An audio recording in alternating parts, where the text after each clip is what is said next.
নমস্কার, আমি রজত শুভ্র মুখোটি এসএসসিএনে আপনাদের সবাইকে স্বাগত।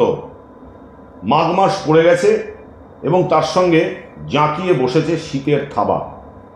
আর এই সময় দাঁড়িয়ে আজকে মেদিনীপুরের অরবিন্দ স্টেডিয়ামে মুখোমুখি হতে যাচ্ছে বর্ধমান ব্লাস্টার্স এবং মেদিনীপুর এফসি। কি হতে পারে এই ম্যাচের ফলাফল? এই ম্যাচ ওভারঅল বিএসএলে এই সময় দাঁড়িয়ে কতটা গুরুত্বপূর্ণ, এই নিয়ে আমরা আলোচনা করব। আমার সঙ্গে রয়েছে ভারতীয় ফুটবলের দুই প্রজন্মের দুই দিকপাল ফুটবলার, বাদিকে ভাস্কর গাঙ্গুলি, ডান দিকে অ্যালভিটো ডি কুনহা। সবার প্রথমে আমি ভাস্করদার কাছে জানতে চাই, ভাস্করদা, বর্ধমান ব্লাস্টার্স এই টুর্নামেন্টের সবথেকে ইন্টারেস্টিং টিম। প্রথম দিকে তারা 5টা ম্যাচে মাত্র 1 পয়েন্ট তাদের সংগ্রহের মধ্যে ছিল। 1 পয়েন্ট তার একটা ম্যাচ ড্র করে পেয়েছিল। তারপরে কিন্তু বর্ধমান ব্লাস্টার্স খোলস ছেড়ে বেরিয়ে আসে। ক্রিস্টোফার এবং লতিফ এই দুটো প্লেয়ার বর্ধমানে যোগ দেয় এবং একটা নতুন রূপে বর্ধমানকে দেখা যায়। এবং আমরা যদি গত 4টে ম্যাচ দেখি, তার মধ্যে কিন্তু বর্ধমান 5টা ম্যাচ দেখি, বর্ধমান 4টে ম্যাচই জয়লাভ করেছে। গত ম্যাচ তারা ড্র করেছে। আজকের ম্যাচ মেদিনীপুরের সঙ্গে তারা খেলতে নামছে, তাদের 10 ম্যাচে 14 পয়েন্ট, অত্যন্ত ভাইটাল টপ 4-এ যাওয়ার জন্য। বর্ধমানের থেকে আজকের ম্যাচে কি এক্সপেকটেশন? বর্ধমান টিমটা যেভাবে এগিয়ে এসছে তাতে এটা আশা করা অন্যায় নয় যে লাস্ট করে যাওয়ার দাবিদার বর্ধমান। যদি আজকের ম্যাচটা জিতে যায় তাহলে খুব একটা ভালো পজিশনে চলে যাবে এবং আমার বিশ্বাস বর্ধমান যেরকমভাবে খেলছে ও লাস্ট ম্যাচটা যেটা ড্র করলো সেটাও বর্ধমানের জেতা ম্যাচ ছিল, কিন্তু জিততে পারেনি। খেলায় ব্যাড লাক গুড লাক আছে, সেটা থাকবেই। এবং ফুটবলটা কিন্তু বর্ধমানে দুটো নতুন প্লেয়ার ইনক্লুড হওয়ার পর ভালো খেলছে। আমার মেদিনীপুরের কাছে হচ্ছে লোকাল টিম, সাপোর্টার আছে। মেদিনীপুরে কিন্তু প্রথম দিকে ভালো খেলতে পারেনি, পরবর্তী পর্যায়ে ওদের দুটো বিদেশি আসার পর ওরা খেলার প্রভূত উন্নতি করেছে। তো আমার বিশ্বাস বর্ধমান ফুটবলের যে ধারাবাহিকতা দেখাচ্ছে এখন পর্যন্ত, সেই ধারাবাহিকতা আজকের দিনেও রাখবে। এই জায়গাটা কি অ্যালভিটোর কাছে আছে? অ্যালভিটো, আমরা দেখলাম যে ক্রিস্টোফার অ্যান্ড লতিফ, ক্রিস্টোফার 4টে গোল করেছে, লতিফ 3টে গোল করেছে। তাদের রীতিমতো কন্ট্রোল করা যাচ্ছিল না একটা সময়, কিন্তু 5th ম্যাচে আমরা দেখলাম north 24 Pargana somehow Christopher and Latif, mainly Christopher, কিন্তু তারা আটকে দিল, বোতলবন্দি করে দিল। এখন কি মনে হচ্ছে যে ক্রিস্টোফার একটু কোচেদের কাছে, ক্রিস্টোফার আগে অজানা ছিল, এখন ক্রিস্টোফার একটা নোন নেম হয়ে গেছে। ক্রিস্টোফারকে আটকে দিতে পারবে জয়ন্ত সেনের ট্যাকটিক্যাল কোনো প্ল্যান? দেখো, আমরা ওয়ার্ল্ডে যদি সেরা ফুটবলার আমরা সবাই জানি সেটা হচ্ছে মেসি কিংবা রোনাল্ডো কিংবা এমবাপে। তারা কি খেলতে পারে না খেলতে পারে এগুলো তো সবাই জানে, প্রত্যেক ডিফেন্ডাররা, প্রত্যেক ক্লাবের ডিফেন্ডাররা, মিডফিল্ডার সবাই জানে, কিন্তু কোনোদিন ওদেরকে আটকাতে পেয়েছে? পাইনি। তাই জন্যে তো ওরা বড় প্লেয়ার। আজকে ক্রিস্টোফার হয়তো লাস্ট ম্যাচ গোল করেনি, টিমের হয়তো ড্র হয়েছে।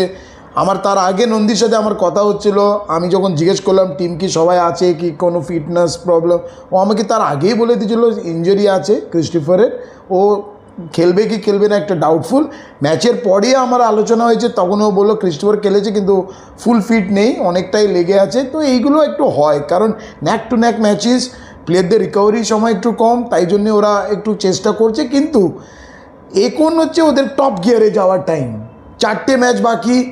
আজকের ম্যাচ তারা যদি জিততে পারে মিদনাপুরের এগেনস্টে, আমার মনে হয় তারা একটু ভালো পজিশনে চলে যাবে, টপ 4-এর রেসে, 4th ওপেন হয়ে যাবে। কারণ ওইদিকে তুমি দেখো নর্থ 24 পরগনাস কিংবা নর্থ বেঙ্গল, তারাই কিন্তু এই রেসের মধ্যে আছে।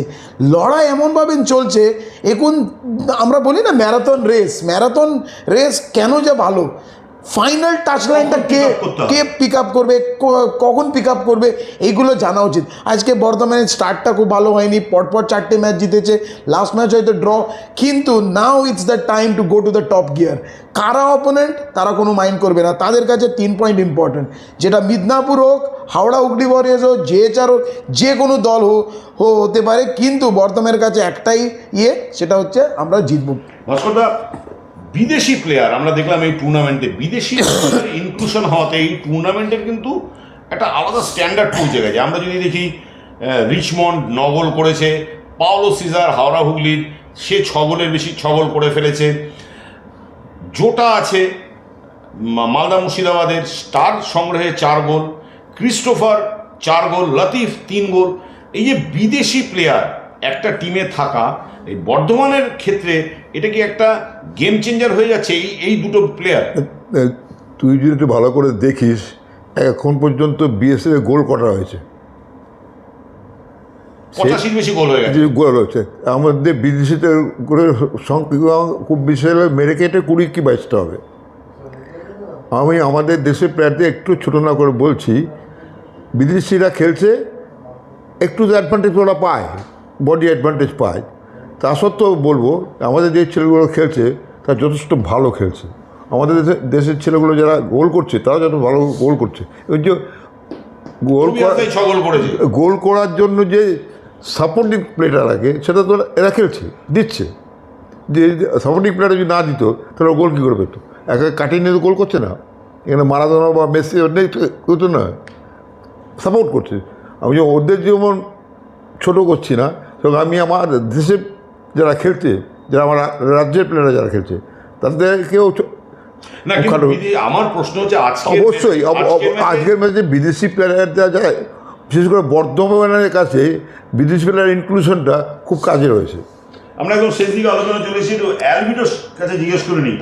অ্যালভিটো লাস্ট 4-5 ম্যাচ বর্ধমান যা খেলেছে তাতে কিন্তু তাদের এই মুহূর্তে টপ 4-এর একজন কন্টেন্ডার ধরা হচ্ছে। আজকের ম্যাচে বর্ধমান কি তার পারফরমেন্সের যে কন্টিনিউটি সেটা বজায় রাখতে পারবে? তাদের আগের ম্যাচগুলো দেখে কি মনে হচ্ছে? দেখো, রাখতে হবেই, কারণ হচ্ছে এখন প্লেয়ারদেরকে বুঝতে হবে আমরা কি টপ 4-এ যাবো কি যাবো না। পরে মাথায় হাত দিয়ে লাভ নেই, এই ম্যাচটা আমরা জিতলে এইটা হতো, ওই ম্যাচটা ড্র করলে হয়তো এইটা হতো।